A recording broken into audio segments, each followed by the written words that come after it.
fans, music collectors, and all hobbyists. Welcome to the Card King Sports and Variety Show. I'm your host, the Catman, Brian Cataquet, a.k.a. the Card King. We are live on ABC's KMET 1490am.com. Your number one spot right here for news and talk on the West Coast. You can also catch my show live on Alexa by saying, Alexa, play KMET Radio for your listening pleasure. On the telephone line, we have from the American rock band, the Smithereens. I welcome in the band's drummer and co-founder, Mr. Dennis Diken, to the show. Dennis, Brian C., thanks for being on. Good morning, Brian, and I commend you on your level of energy for this hour of the day. That is amazing. Well, I appreciate that. That's my gasoline to get this show started. Yeah. So, Dennis, let's begin. Talk about some of your earliest memories on when you first picked up that drumstick and started to play. Well, you know, it's funny. I always thought I've told people that I was 3 or 4 years old, but I came across some photos recently from Christmas of 1959. That's 5'9". I was 2 going on 3. And that's when I asked my mom to get my first toy drum.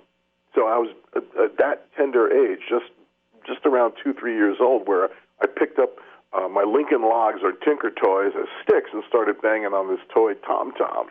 And I started watching American Bandstand, which was on every day. This is preschool, you know, so before I was school age, and I would catch the popular songs of the day, and somehow I gravitated towards the rhythm tracks of the records, and I knew at that age that I wanted to be a drummer and a DJ. So I actually do a little DJing, so I get to do both. So it started very young for me. Wow, so it started at between 2 and 3 years old, huh? Yeah, my mom told me that I was even kind of banging and clanging around in the crib, so maybe even before that. You know, maybe in utero, for that matter. I don't know. Wow, so it was definitely meant to be at that age. You had an inkling that you wanted to perform for a living. I did. You know, and I just stuck with that vision, and I just knew someday that I'd do that because I had such a passion for it. There was kind of no stopping me, I think, and that's what led to me being a professional drummer. Yeah. Yeah. Now, reading about your history, I understand you were a big Beach Boy fan, the Beatles. Is that correct? That's what really inspired you and the Smithereens to perform. Yeah, I'd say so. I mean, I was actually, like I said, I was listening, before the Beatles, I was listening to the radio and listening to records. You know, Leslie Gore, Four Seasons, the Beach Boys, yeah. And Mike Mazzaris, our bassist, and I went to school together. We grew up together. We met around 1965, 66. So we grew up listening to music together. And then I met Jimmy Babjak, our guitarist, in high school. And when I was entering high school, well, when I was in grammar school, I wanted to be in a band, but there weren't enough kids in grammar school that were hip enough to do what I wanted to do. I wanted to play The Who, you know. And so I thought, well, I'm going into high school. There's going to be a lot more kids in the student body that I've never met before. Maybe somebody will be on the same page with me musically. So the first day of school in 1971, this kid was sitting in the first row in the front seat, and kind of had like a Beatle kind of haircut, and I'm thinking, if I could meet a musician that can play I Can't Explain, then I found a soulmate. So it was Jimmy Babjak, from our guitarist. He opens up his loose leaf, and there's color photos of the Who from Hit Parader magazine plastered inside his loose leaf. So I said, I got to talk to this guy. So long story short, we started playing together that week, and we've been such good friends ever since. And then Mike started playing bass right after high school, and that was the nucleus of the Smithereens. And yeah, Jimmy and I both had a real passion for collecting Beatles records, and we loved the Beach Boys and the Kinks and the Who, and anything that was great on the radio in the 60s was our initial inspiration. So talk about how the band really got notoriety. Was it from that club in New Jersey in 1980? And what was the name of the club? I have it here. In Jersey. Well, you were actually opening up for Lord Gunner? Oh, that was the Stone Pony, yeah, the famous... The Stone Pony.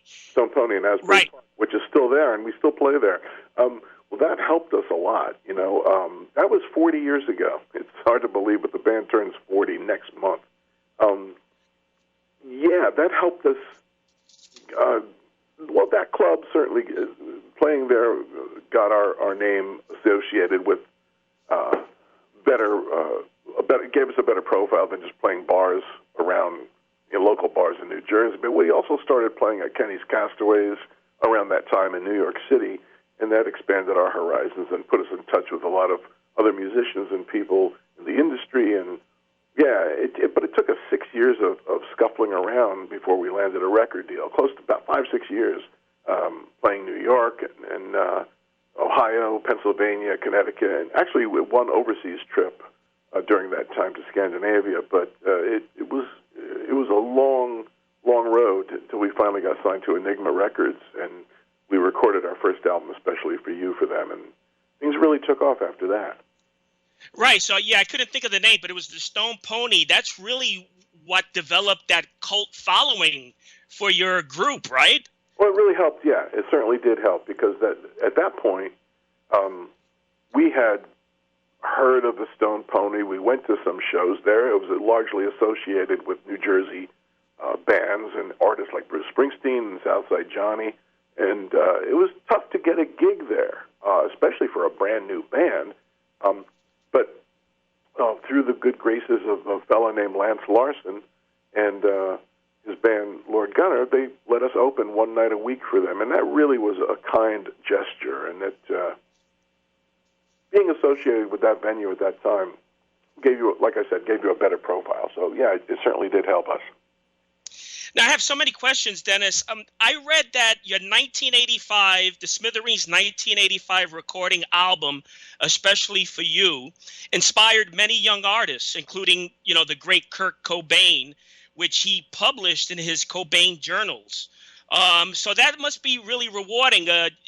What can you talk? Can you talk a little bit about how the creation of that album came about, especially for you? Mm-hmm, sure. We did our first EP in 1980, a record called Girls About Town, self-financed four-cut EP, 7-inch. and as the years went on, when we hit 1982, 83, Pat's songwriting was getting better. Our musicianship was improving. We recorded an EP called Beauty and Sadness, and we started working at the Record Plant in New York, which is a very famous studio on West 44th Street. It's since gone, but that's where John Lennon cut a lot of stuff, and the Raspberries, Mountain, Bruce Springsteen. It was a very state-of-the-art studio. So we started working there, which was kind of put us in good company and plugged us in on the radar of the industry anyway. And we recorded 5 songs before we were even signed. We recorded 5 of the songs, 2 of which were 2 big hits from that Especially For You album, Blood and Roses and Behind the Wall of Sleep. And we were shopping those as demos to get signed, and everybody was turning us down until eventually Enigma finally went for it and enlisted the producer Don Dixon, and we went back into the record plant and recorded the rest of that album in basically a couple days. We had the 5 tracks done already, and we just worked. We were pretty well oiled, and we were like a racehorse waiting at the gate to get running, because it was our first full-length album, and we were finally with a label, and we worked really, really hard to arrange those songs and get them where we wanted to be. Although 2 of the songs were brand new, and we had never really played them before, but we were just so excited to go in there and cut, and working with Don Dixon and our engineer Jim Ball, it was a great experience for us. Yeah, and then that album came out a couple months later. Actually, the single Blood and Roses came out, and we did a video for that, and it really took off from there. Yeah, it's amazing. You mentioned Behind the Wall of Sleep. It was released in 86, I believe. And then Blood and Roses, like as you mentioned, also in 1986. Now, the song that stands out in my mind, Dennis, was Only a Memory, because it was featured in the Bull Durham movie. So that's pretty cool. That's right. It was in Bull Durham. That was from our second album, Green Thought. Only a Memory did really well for us. It was exciting. 1988, right? 1988 was the year. Spring of '88, and what was exciting for us at that point was It was our second album, and as you know, a lot of artists put out one album, and then sometimes the second album doesn't catch fire. But we were lucky in that the second album came out. Only a Memory was released as a single, and it did well. Then there was two other singles from that album that did pretty good too. So it was an exciting moment because we realized, okay, I guess our career has legs. We can keep doing this. So that was a very special moment for us. And yeah, then it got in Bull Durham, and it's always good to have a song in a movie. It gives you broader exposure, and people associate, people that may not have heard your music otherwise are exposed to it. So that was certainly good for us. Yeah, it was definitely great exposure. And also two other songs, A Girl Like You, which came out at 89, and Blue Period, right? The same year, 89. What can you say about those two hits? Well, Girl Like You was, the song itself was commissioned for a film. Cameron Crowe, the well-known director and screenwriter, was a fan of ours, and he was working on a film called Say Anything, which, of course, later came out. And he actually contacted Pat to write a song tailor-made for that movie. He sent him the script, and Pat came up with A Girl Like You. So he submitted the song, and Cameron actually turned it down for the film because he thought that the lyrics gave away too much of the plot and would need a spoiler alert for that. So unfortunately, it didn't make it to that film, but fortunately, it really helped us because it became a real big hit for us. People really liked that song, and so our third album did even better than our first two. So it was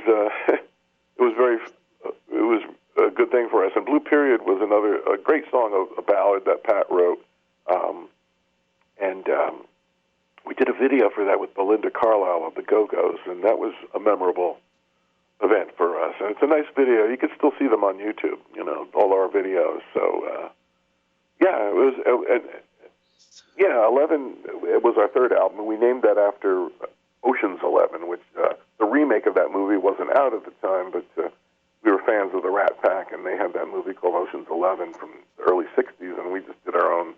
We kind of took their graphics motif and adapted it from their original movie posters. And then when it was remade, however many years ago, they actually appropriated the artwork that we came up with for our album cover for their movie graphics. So I guess what goes around comes around. That's amazing. So the momentum was really picking up because, the Smithereens was featured in other films like Encino Man, Backdraft, Time Cop, right?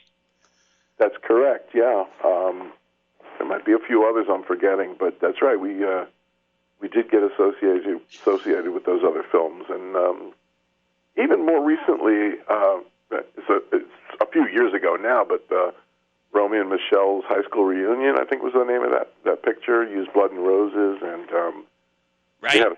we had a song in Miami Vice back in '86, I think Blood and Roses. There was a few others, too. I can't remember offhand. It's amazing. We're talking to Dennis Diken of the Smithereens. So, Dennis, it's going on over 2 years now since the loss of Pat Denizio. How did the band cope with that loss? Well, it was devastating when it happened. We were all shell-shocked, really. And what happened was what kind of made the transition a bit more palatable, for lack of a better word, was we had a show booked. Pat passed away in December of 17. We already had a show booked for January of 18 at the Count Basie Theater in Red Bank, New Jersey, and it was produced by little Stephen Van Zandt. And so what happened was when Pat passed, Stephen said, let's keep the date. And what we'll do is we'll have a tribute to Pat. We'll have the Smithereens perform and bring up a number of different guest vocalists, which is exactly what we did. And it turned out to be a real special evening. The feeling in that room that night was really strong and very emotional and spiritual in a way.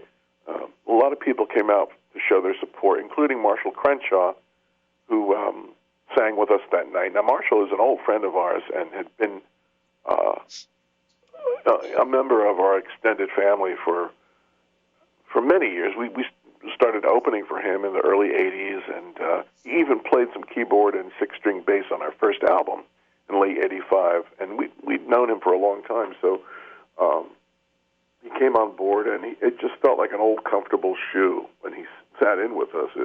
We weren't hoping that anybody would replicate Pat's sound, but we did hope that we could find singers that would interpret the music and find a way to lock into the spirit of what we were doing. And Marshall was definitely on board with that. And then Robin Wilson from Gin Blossoms, we learned, was a huge fan of ours. So he came to sing with us that night and said, look, I would love to sing with you guys moving forward if the opportunity ever arised. And so would arise, I suppose, is correct grammar. But so both Marshall and Robin are performing with us as special lead vocalists, and our fans have been so supportive. We're grateful that we're able to keep the music alive. And, again, like I said before, the three of us grew up together, so there's really no stopping us. This is what we do. This is what is our passion, and we're just going to move forward, and we're working on new music. We're going to make a new record this year. Yeah, Dennis, I never met Pat, but in the industry, so many people say he was such a nice person and very humble. Two things that I read about Pat, I don't know if you can share some light on this. Did he run for Senate in 2000? He did, yeah, for New Jersey Senate. And so he was into politics and governing? Yeah, he was. He always had strong ideas about how things should be run in this country and in the state. And yeah, he did actually run for Senate. Amazing. Yeah, he got a fair amount of votes too. So it didn't quite make it though. And another cool thing, I remember watching the reality show on ESPN, the seventh inning stretch. Uh-huh. And I believe he made an appearance on that show. I don't know if you recall that. Well, he did. Yeah, it was his show actually. It was about right. Pat trying to actually play with a Major League Baseball team. He had a passion as a child to play baseball, and it was a show about him getting in shape enough to play with a Major League team. I won't spoil it for anybody. You have to watch it for yourself. I guess it's still out there. It's kind of fun. He has a lot of great guests. He's playing catch with Bruce Springsteen in the production, and a lot of other sports figures and people that you might find interesting have participated in that. Very interesting. Dennis, talk about the process of your cover tunes. I know you put together a creation of cover tunes. Can you talk a little bit about that? Yeah, well, it was kind of a no-brainer. We had, through the years, recorded a lot of songs, cover songs of material that we really liked. And sometime when you're in the studio and you have some extra time, you just say, "Oh, let's record this song that we play live, just for the fun of it," because it was something that we really liked. Sometime you would use them for B-sides or bonus tracks. So last year, we realized that we had amassed quite a few of these covers, and it might be fun to put out a collection of them. So that's what we did. We just went through our tapes and selected, 14 maybe songs, and compiled them on this album. We released it on CD and on vinyl, and of course you could download it, but it did really well, and people are still talking about it. It's still selling, and people enjoy hearing us doing other people's materials. We do Year Blues by the Beatles, we do Don't Come Easy by Ringo, we do Girl Don't Tell Me, an early Beach Boys song. I'd have to look at it again to remember some of the tunes, but it goes. We cover a lot of ground on that one. It's a fun collection. We're talking to Dennis Diken of the Smithereens. Dennis, you were inducted to the New Jersey Hall of Fame. I loved your speech, so you must be proud of that. You're in good company there. We were gobsmacked. We were so happy to find that we were going to be inducted, and again, we got I mean this really sincerely. We have the greatest fans in the world. They've stuck with us for over 40 years, and they come out to see us. They express to us how much our music means to them, and a lot of them were college age when we were first touring. So now their kids have grown up, and they're coming out to relive their college days. So anyway, they supported us very strongly in voting. You had to be voted into the Hall of Fame. So, that induction ceremony was in October, and we were very honored to be inducted and to be in such good company and to be recognized by our state. And I guess the thing is, we really wish that our parents could have been there to see it, but alas, they're not around. Well, Jimmy's parents are around, but anyway, so that was a very special moment for us. Yeah, it was great. So I can officially say now that you are a Hall of Famer. Yeah, isn't that funny? You're a Hall of Famer. So I want to play a couple of your tunes. Is that okay? Yeah, you got my permission. Sean, let's play the Smithereens.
That's great stuff, Dennis. That music inspired many bands, including the great Nirvana.